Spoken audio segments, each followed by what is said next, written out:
Olá pessoal, paz do Senhor, já fiz o devocional de hoje. Bem-vindos ao meu canal. Hoje nosso devocional é o Salmo 126.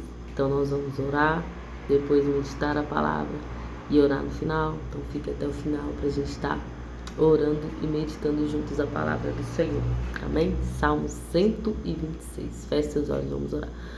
Pai, obrigado por esse momento, Deus, obrigado porque Tua misericórdia se renova mais um dia nas nossas vidas. Obrigado pelo amor leal do Senhor, obrigado pela bondade do Senhor sobre as nossas vidas. Nos abençoa nesse momento, Deus, nos dando a revelação da Tua palavra, nos dando o entendimento da Tua palavra, que seja como uma semente em nosso coração, que nada nem ninguém venha roubar aquilo que o Senhor tem nos entregado nesse momento de devocional. Em nome de Jesus. Amém? Então, Salmo 126 está falando assim: quando o Senhor trouxe novamente restauração a Sião, nos sentimos como num sonho.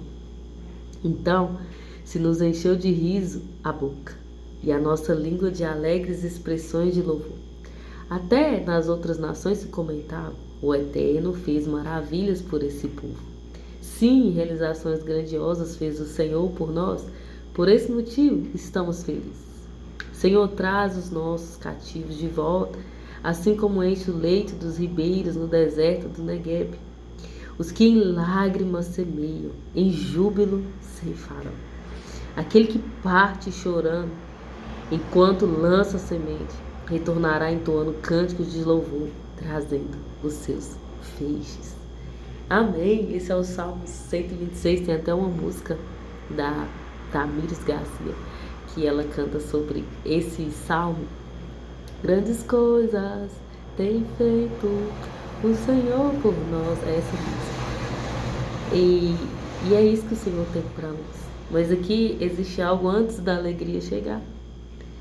É aquele que parte chorando enquanto lança a semente. A semente, ela precisa morrer. A semente, ela precisa ser regada. E muitas das vezes aquilo que a gente está plantando na presença de Deus, gerando na presença do Senhor, vai ser gerado em meio a lágrimas, em meio a mortes, não morte física, mas lugares que a gente precisa deixar de ir, atitudes que a gente precisa abrir mão de ter, matar mesmo atitudes que foram construídas ao longo da nossa vida, mas a partir do momento que a gente vai para a presença de Deus, que a gente começa a conhecer o caráter de Deus, tem atitudes que a gente não pode ter mais. Então é um sepultamento, é lágrimas mesmo, é um arrependimento de comportamentos talvez que desagradam o Senhor. Então é um luto que a gente vive da semente e a gente rega essa semente que é a palavra de Deus no nosso coração, muitas vezes com lágrimas. Eu lembro de um versículo logo no início da minha caminhada que me marcou muito e que eu tive um entendimento rápido desse versículo, que se eu não me engano está em Apocalipse, que fala quando o anjo manda João engolir o livrinho, e o livrinho era doce na boca, porém no estômago ele era amargo. O entendimento que eu tive dessa palavra é que é maravilhoso pregar a palavra de Deus na boca, ela é doce, é maravilhoso, mas quando nós vamos cumprir aquilo que nós estamos pregando, é amargo, é difícil, porque a nossa carne, ela luta contra as coisas de Deus. Então é uma batalha diariamente entre a alma e o Espírito. O Espírito nos fala, nos direciona o que fazer, que agrada o Senhor. A alma, a carne, ela grita pelas coisas que a gente quer fazer, pelas nossas vontades. Não é nem a vontade do inimigo, é as nossas próprias vontades. O Senhor Jesus mesmo falou, quando ele estava expulsando um demônio de uma pessoa, ele falou: você não cogita das coisas, se eu não me engano, de Pedro, que ele falou para trás de mim, Satanás, porque você pensa nas coisas do homem. Então não falou você pensa nas suas próprias coisas. Não, ele falou, você pensa nas coisas do homem. Então a nossa carnalidade pensa só em nós mesmos, só no nosso umbigo, só nas nossas motivações, só na nossa felicidade. A gente vive muito no nosso mundo, no nosso ego, né? A gente muitas das vezes acredita que o mundo gira em torno de nós e muitas das nossas decisões é porque nós estamos nos sentindo prejudicados e a gente quer ser feliz, que o importante é ser feliz. E a palavra de Deus não diz isso. A palavra de Deus não nos recomenda isso. Muitas das coisas que nós vamos fazer em obediência ao Senhor não vai nos trazer felicidade. Não vai ser rindo, será chorando. Mas a colheita de obedecer a Deus será em louvor, será em felicidade. Aqui está falando, olha, os que em lágrimas semeiam, com júbilo ceifarão. Então talvez você está vivendo um momento da sua vida agora de lágrimas, de plantio, mas em obediência ao Senhor, quando chegar o tempo da colheita, você vai ficar muito feliz. Eu lembro de muitos episódios na minha vida onde eu chorei e eu achava que não ia mudar, que não ia ser diferente, né? E muitas vezes quando a gente passa um momento difícil, a gente acha que vai ficar naquele ciclo ali eternamente. Porém, Deus mudou a minha sorte. E quando mudou, eu me alegrei muito de não ter tomado decisões bruscas ou decisões que mudariam o curso da minha vida porque eu estava triste. Então, quando você estiver muito triste ou passando por situação difícil, lembre-se sempre, eu sempre gosto de trazer a minha memória. Todas as coisas cooperam para o bem daqueles que amam a Deus. Eu amo o Senhor, eu estou servindo o Senhor, eu estou buscando o Senhor. Tem algo que eu estou fazendo de errado? Não, está tudo certo, estou buscando o Senhor, tenho fidelidade ao Senhor, tenho minha vida com o Senhor, tento andar na santidade de Deus, naquilo que Deus ordenou, na palavra do Senhor. Então, não tem nada de errado. Até aquilo que eu acho que é mal para mim, está cooperando para o meu bem. Então, sempre quando vier algo, uma adversidade, algo diferente daquilo que você planejou, diferente daquilo que você imaginou que seria, que muitas das vezes é mesmo. A gente planeja algo, a gente faz planos, a gente anota, a gente ora, mas Deus faz de outra forma e tá tudo bem. Se você ama a Deus, você tem essa segurança. Está cooperando para o meu bem. Isso que está acontecendo está cooperando para o meu bem. Não deixe o inimigo colocar dúvidas em você, assim como ele fez com Jesus. Se você é filho de Deus, se joga daqui. Se você é filho de Deus, por que você está passando essa dúvida? Onde está o teu Deus? Confia em Deus, espera no Senhor, espera o tempo certo do Senhor. Hoje, mais cedo, fazendo o devocional em Josué, nós estamos já no livro de Josué, que a parte da família de Acã, se eu não me engano, que é isso mesmo, da família de Acã. Acã tomou uma decisão na vida dele, por ganância, que destruiu toda a casa dele, toda a família dele, uma decisão que ele tomou por algo que ele viu, que ele desejou. Ele lá fala que ele teve ganância, ele cobiçou aquilo que ele viu, né, uma veste lá da Babilônia. Ele viu, cobiçou, quis, pegou, enterrou na sua casa, e aquilo ali trouxe uma destruição para casa, além de trazer um prejuízo para a nação, porque a nação perdeu a primeira batalha contra Ai, trouxe então um prejuízo para a nação, muitas pessoas morreram, também morreu a casa dele e a família dele. Então, decisões diante da coisa que a gente vê, talvez ele pensou assim, que estava no deserto, não sei, a gente pode pensar, né? A gente pode imaginar que estava saindo agora uma situação que se ele escondesse algo ou se ele guardasse, que aquilo ali seria benefício para ele lá na frente, só que a ordem de Deus era queimar tudo, não era para ficar com nada. E ele descumpriu uma ordem do Senhor. Ele quis se segurar, né? Ele quis um lugar para se segurar de segurança que não era o Senhor. E isso aí desagrada o Senhor. Nós devemos depositar a nossa confiança no Senhor, não em pessoas, nem em situações. E às vezes você está passando uma situação que te faz querer pensar em tomar uma atitude, em fazer algo, e essa atitude pode te prejudicar mais lá na frente.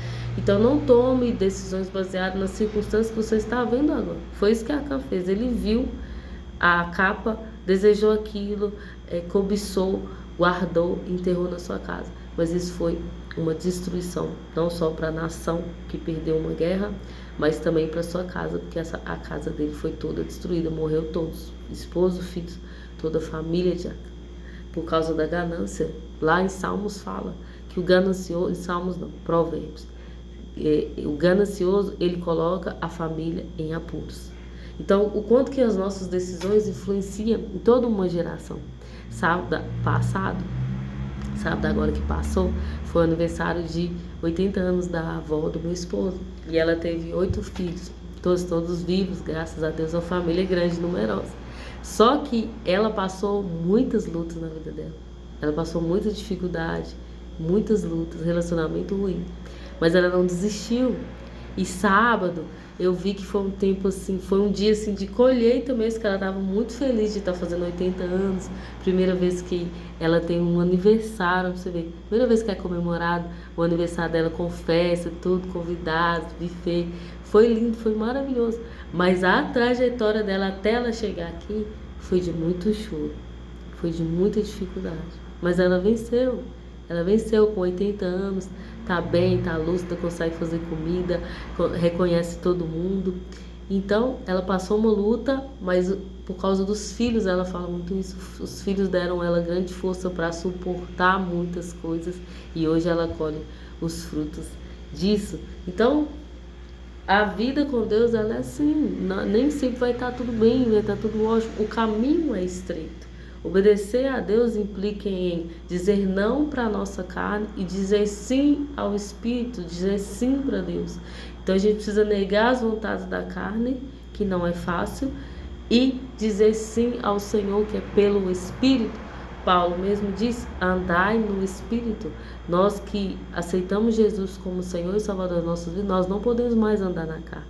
Mas como que eu faço isso? Se eu estou na carne, como que eu não dou vazão à minha carne? E aí armas que o Senhor nos deu, armas espirituais que Deus nos dá para que a gente vença a vontade da carne, é a oração, é a palavra de Deus, é o jejum, é estar com Ele. Porque sem Deus a gente não consegue, sem a presença de Deus a gente não consegue vencer o pecado, a gente não consegue vencer as investidas que o inimigo faz, aquilo que ele nos tenta. Então nós precisamos muito de Deus, convicção da presença de Deus e também ter uma vida diária de oração, de leitura na palavra e em períodos de jejum ou viver uma vida jejuada, que é o que o Senhor tem me ensinado. É isso, é viver uma vida, em vez de, períodos eu faço de jejum, eu faço também isso. Mas você viver uma vida jejuada é um nível mais profundo que você está buscando em Deus. Existem também votos que a gente faz com Deus. O voto também de Nazireu, que algumas pessoas sabem, outras não. Depois você pode procurar no YouTube, tem muita gente explicando. Depois eu também posso fazer um vídeo falando do meu voto que eu tenho com Deus, que foi algo assim, porque o voto é algo muito pessoal. Então eu posso te explicar os votos que eu fiz, mas foi algo pessoal, algo meu, do meu coração, e Deus, algo que Deus pediu para mim. Então quando a gente vai fazer o voto, mesmo o voto do Nazireu, eu já vi pessoas que fez voto de Nazireu e rasparam a sua cabeça, mulheres, e tá tudo certo, é o voto dessas pessoas com Deus.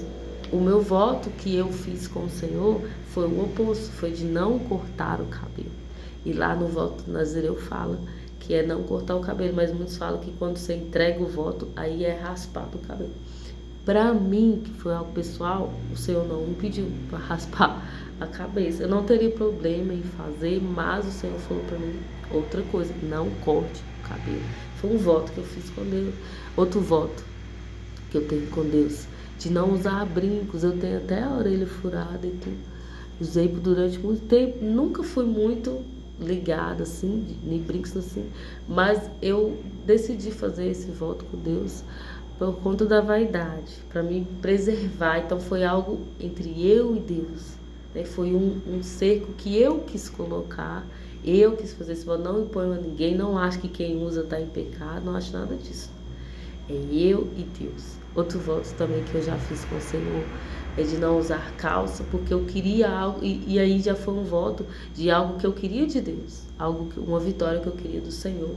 Então eu fiz um voto que eu gostava muito de calça jeans, eu só usava calça jeans, tinha muitas mesmo, e gostava muito.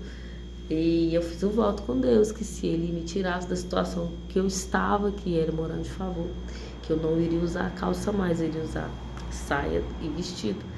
E eu uso shorts em casa e por baixo do vestido, mas calça jeans eu não uso, nem outros tipos de calça. É saia e vestido.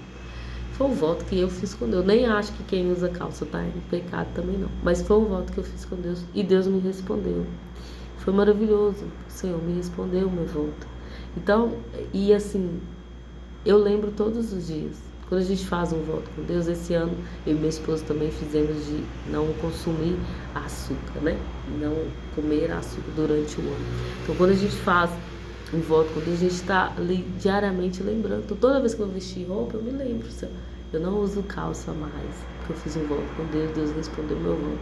Então, eu estou ali trazendo a minha memória. Eu tenho um voto com Deus em relação às minhas vestes. Quando eu vou sair, eu faço a maquiagem, eu começo a arrumar, aí o brinco, não, eu não uso brinco, porque eu fiz um voto com Deus para me preservar da vaidade. Então, você está ali todo dia, diariamente, se lembrando de Deus, tendo um voto com Deus. E aí Deus se faz presente na nossa vida, porque facilmente a gente esquece do Senhor. Com a rotina, com coisas que nós buscamos, coisas que nós queremos. É muito fácil esquecer do Senhor, é muito fácil a nossa alma desligar do Senhor, muito fácil. Com as coisas desse mundo, com as preocupações dessa vida, elas nos afastam do Senhor. Mas quando a gente tem um voto com Deus, nós temos ali consciência todo dia, diariamente, de que Deus existe, que Ele está ao nosso lado, que Ele é Deus conosco, o Emmanuel. E aí a gente consegue caminhar com o Senhor, a gente consegue ter constância, porque é isso que vai determinar onde nós vamos chegar. É a nossa constância em Deus, não é a velocidade, não é a intensidade, mas é a constância, né? De todo dia estar ali buscando a presença de Deus. Então, às vezes, mesmo quando eu não gravo aqui, que eu não subo vídeo no YouTube, eu não deixo de fazer um devocional, eu não deixo de orar, eu não deixo de buscar a orientação do Senhor. E é isso que a gente tem que ter em mente, que às vezes a gente fica dependente dos outros ou dependente de um vídeo, e Deus quer nos trazer dependência dele, codependência do Senhor e não de outras coisas, de outros meios. Um outro voto também que eu te indico fazer, que eu fiz e é maravilhoso para mim, tem muito resultado na minha vida, é de sempre ao acordar, antes de comer, antes de olhar celular, de olhar as notícias, ler a palavra do Senhor.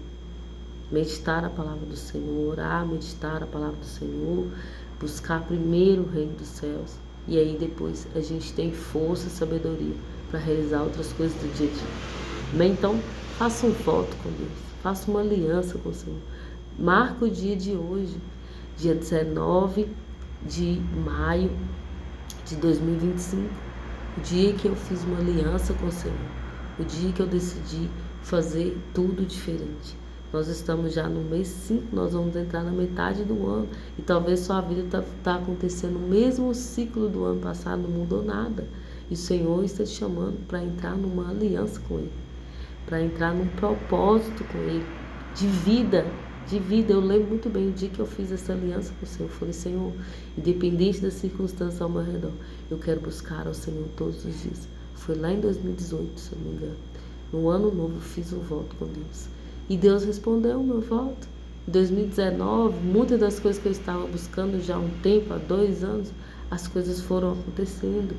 E Deus foi me direcionando em tudo aquilo que eu tinha que fazer. E Ele ainda continua me direcionando hoje. Por quê? Porque às vezes as promessas de Deus se cumprem e a gente abandona Deus, a gente esquece. Só que o mesmo Deus que cumpre a promessa, Ele também nos ajuda a dar manutenção naquilo que Ele prometeu. Então, quando nós não perdemos esse lugar de intimidade, de orar, de buscar o Senhor, Ele nos ajuda a dar manutenção naquilo que Ele nos entregou.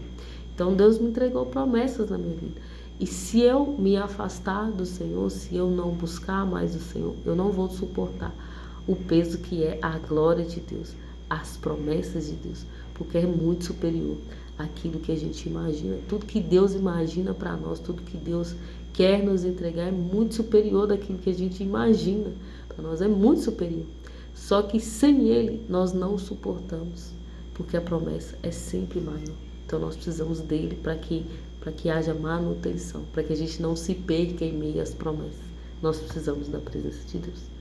Amém? Então guarde isso no seu coração. Pode ser muitas das vezes com choro, o choro durar a noite toda, mas a alegria vem pela manhã. O plantio pode ser dolorido, difícil, né? Quem trabalha, quem conhece sobre a agricultura, sabe o quanto é difícil o plantio. Mas ele também sabe que a colheita vai valer a pena. Por isso que ele continua plantando, por isso que ele continua fazendo. Então, por isso que nós estamos aqui no devocional, plantando, muitas vezes triste, com o coração quebrado, mas estamos aqui plantando na presença de Deus, porque nós sabemos que vamos colher frutos que agradam ao Senhor. Amém? Então vamos orar. Pai, obrigado por esse discernimento, obrigado pela vontade do Senhor para nós. Pai, se há alguém aqui chorando, triste, angustiado, sem direção, desanimado, querendo muitas das vezes até tirar a própria vida, Senhor, porque não tem visto um caminho, não tem visto uma direção. Pai, que nesse momento o Teu Espírito venha entrar com provisão do Senhor. Tira todo espírito de tristeza, de angústia, de mágoa, de loucura do coração, da mente dessas pessoas. Que haja a paz, o refrigério do Senhor. Que as pessoas possam compreender o amor do Senhor para elas. Que seja revelado, que o Espírito do Senhor revele a Tua palavra, essas pessoas, que sejam descortinados para ela a revelação da Tua palavra. Que a palavra do Senhor não seja mais dura e difícil de entender, mas que eles venham ter uma abertura nos olhos, nos ouvidos, no entendimento, para ter a revelação daquilo que o Senhor quer entregar. Que cada um de nós venha ter mais profundidade no Senhor, venha ter mais compreensão do modo do Senhor operar, da forma como o Senhor age nas nossas vidas. Muito obrigado por cuidar de nós, muito obrigado por esse momento de mesa, onde o Senhor nos alimenta, que nós possamos digerir tudo aquilo que o Senhor tem nos entregado nesses dias. Obrigado por ter nos sustentado até aqui, que nós possamos chegar até o Salmo de número 150, concluir, Deus, aquilo que o Senhor colocou no nosso coração, em nome de Jesus. Amém. Que Deus te abençoe.